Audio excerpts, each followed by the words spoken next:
Social media ने हिजाब को पर्सनल फेथ के सिंबल से ग्लोबल फैशन स्टेटमेंट में बदल दिया है। इंस्टाग्राम और टिकटॉक जैसे प्लेटफॉर्म हिजाब फैशन, मेकअप ट्यूटोरियल और कोऑर्डिनेटेड आउटफिट्स से भरे हुए हैं। इस डिजिटल वेव ने मुस्लिम विमेन को एक नई विजिबिलिटी दी है, जिससे वे अपनी कहानियों को फिर से हासिल कर सकें और क्रिएटिविटी और इंडिविजुअलिटी दिखा सकें। लेकिन जैसे जैसे हिजाब कंटेंट वायरल होता है, कमर्शियल इंटरेस्ट और इन्फ्लुएंसर कल्चर इसके ओरिजिनल मीनिंग को ओवरशैडो करने लगे हैं। हिजाब अब क्यूरेटेड ऑनलाइन एस्थेटिक्स में एक की एक्सेसरी है, जो धार्मिक ऑब्जर्वेंस और परफॉर्मेंस के बीच की लाइन को धुंधला कर रहा है। यह शिफ्ट डिबेट को जन्म देता है। क्या हिजाब की ऑनलाइन पॉपुलैरिटी एम्पावरिंग है, या यह एक सेक्रेड सिंबल को कमोडिफाई करने का रिस्क लेता है? बातचीत अब इस बात पर केंद्रित है कि क्या डिजिटल वेल हिजाब के असली सिग्निफिकेंस को बढ़ाता है या कमजोर करता है। कई इन्फ्लुएंसर्स के लिए हिजाब एक ब्रांड बन गया है, जिसका उपयोग फॉलोअर्स को अट्रैक्ट करने, स्पॉन्सरशिप पाने और भीड़ भरे डिजिटल स्पेस में अलग दिखने के लिए किया जाता है।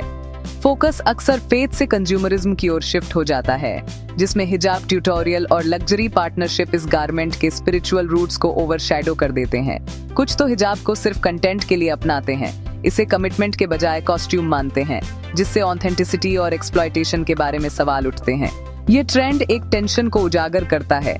क्या फेथ इन्फ्लुएंसर कल्चर के दबावों से बच सकती है, या फेम की तलाश इनएविटेबली सिंसियरिटी से समझौता करती है? हिजाब की स्पिरिचुअल जर्नी को लगातार ऑनलाइन परफॉर्मेंस की डिमांड्स के साथ जोड़ना मुश्किल है। यह बताना हमेशा आसान नहीं होता कि कौन फेथ की वजह से हिजाब पहनता है और कौन इसे फैशन प्रॉप के रूप में उपयोग करता है, लेकिन कुछ संकेत हैं। ऑथेंटिक क्रिएटर्स हिजाब को इस्लामिक वैल्यूज में निहित लाइफस्टाइल में इंटीग्रेट करते हैं, स्पिरिचुअल रिफ्लेक्शंस और कम्युनिटी एंगेजमेंट शेयर करते हैं। परफॉर्मेटिव इन्फ्लुएंसर्स एस्थेटिक्स, लग्जरी और ब्रांड डील्स पर फोकस करते हैं, जिसमें हिजाब एक विजुअल सेंटरपीस होता है। कंसिस्टेंसी मायने रखती है। जेन्युइन वियरर्स कैमरे पर और कैमरे के बाहर हिजाब को बनाए रखते हैं, जबकि दूसरे इसे कंटेंट के लिए एक प्रॉप मानते हैं। असली अंतर पर्पस में निहित है कि क्या हिजाब सेल्फ एक्सप्रेशन और फेथ का साधन है, या सोशल कैपिटल के लिए एक टूल है। हिजाब को एक ट्रेंडी एक्सेसरी तक सीमित करना इसके गहरे अर्थ को छीन लेता है। फेक हिजाब इन्फ्लुएंसर्स का उदय यंग मुस्लिम विमेन के लिए कंफ्यूजन और प्रेशर पैदा करता है, जिससे फोकस फेथ से एस्थेटिक्स और पॉपुलैरिटी की ओर शिफ्ट हो जाता है। आउटसाइडर्स के लिए हिजाब को सिर्फ एक फैशन ट्रेंड के रूप में देखना इसके रिलीजियस सिग्निफिकेंस को तुच्छ बनाता है और स्टीरियोटाइप्स को मजबूत कर सकता है। कम्युनिटी के भीतर ऑथेंटिसिटी और मॉडेस्टी पर डिबेट्स से डिवीजन और जजमेंट हो सकता है, जिससे ज्यादा इंपॉर्टेंट इश्यूज से ध्यान भटक जाता है। हिजाब की पावर, आइडेंटिटी और रेजिस्टेंस के सिंबल के रूप में कमजोर हो जाती है जब इसे प्रॉफिट के लिए उपयोग किया जाता है, जिससे जेन्युइन आवाजों को सुनना मुश्किल हो जाता है।